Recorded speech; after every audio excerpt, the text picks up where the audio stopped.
मुरैना से इस वक्त की बड़ी खबर आ रही है। बागेश्वर धाम के पीठाधीश्वर पंडित धीरेन्द्र कृष्ण शास्त्री आज मुरैना की जौरा तहसील पहुंचे। अपने निजी प्लेन से वह ग्वालियर तक आए।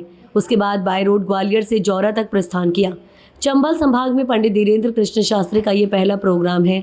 उनका ये प्रोग्राम जौरा जैसी छोटी जगह पर सुप्रीम कोर्ट जज माननीय जितेंद्र महेश्वरी के प्रयासों से संभव हो पाया, जो कि जौरा के रहने वाले हैं। उन्होंने मंच से भारत को हिंदू राष्ट्र बनाने की बात कही। गौ माता को राष्ट्रमाता बनाने के लिए हिंदू राष्ट्र बनना जरूरी है। सुप्रीम कोर्ट के न्यायमूर्ति जितेंद्र महेश्वर के परिजनों द्वारा संचालित ट्रस्ट ने इस पूरे कार्यक्रम का आयोजन किया। भारत को हिंदू राष्ट्र बनाने के लिए 7 नवंबर से शुरू करेंगे पैदल पद यात्रा। दिल्ली से मथुरा वृंदावन के बाकी बिहारी पहुंचेंगे। 16 नवंबर को धीरेन्द्र कृष्ण शास्त्री स्वयं 15 दिवस तक रहेंगे पदयात्रा में शामिल। बागेश्वर धाम के पीठाधीश्वर ने कहा कि गांव-गांव जाकर जात पात में बैठे हिंदुओं को जोड़ेंगे। हिंदू राष्ट्र बनाने के लिए लोगों के दिलों में हिंदू राष्ट्र का भाव उत्पन्न होना जरूरी है। बागेश्वर धाम में वीआईपी कल्चर को रोककर भक्तों को दी जा रही प्रमुखता। मुरैना जौरा के ओम श्री मनकामनेश्वर महादेव मंदिर न्यास ट्रस्ट द्वारा स्थापित भगवान शिव मंदिर में भी पहुंचे धीरेन्द्र कृष्ण शास्त्री। धार्मिक प्रवचन सुनने के लिए हजारों लोग हुए एकत्रित।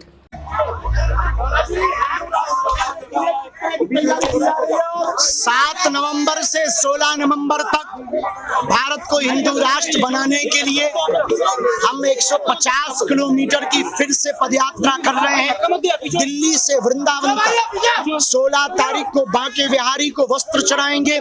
7 नवंबर को कात्यायनी माता मंदिर से ध्वज उठाएंगे। 10 दिन तक पैदल चलेंगे। गांव-गांव, गली-गली, जात पात में बटे हुए हिंदुओं को गले लगा करके भारत को हिंदू राष्ट्र बनाने का प्रण पुरजोर तरीके से, क्रांतिमय तरीके से फैलाएं। देखिए, इस देश में रहने का अधिकार सबको है। 1947 में धर्म के नाम पर भारत का बंटवारा हुआ और पाकिस्तान का बंटवारा एक विशेष धर्म के लोगों को वो जमीन दी गई। शेष बचे हुए राष्ट्र को हिंदू राष्ट्र बनाना जरूरी है, लेकिन हमें सरकार या सरकार के लोगों से कागजों पर भारत को हिंदू राष्ट्र नहीं चाहिए। हमें हिंदुओं के दिलों में हिंदू राष्ट्र चाहिए। बहुत ज्यादा ये कल्चर बढ़ गया था, जिससे हमारी जो परंपरा है, उस परंपरा के आचार्य सन्यासी बाबा ने हमें स्वप्न में आकर फटकार लगाई, आज्ञा दी कि इस प्रकार से तुम्हारा सनातन का कार्य नहीं हो पाएगा और हम एक विशेष वर्ग तक ही सीमित रहेंगे। इसलिए हमने अपनी चीजों को सुधार किया।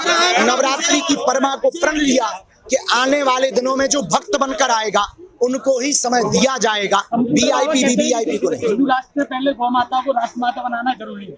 बिल्कुल, हिंदू राष्ट्र बनेगा तो गाय माता राष्ट्रमाता हो ही जाएंगी। रामचरितमानस राष्ट्रीय ग्रंथ हो ही जाएगा।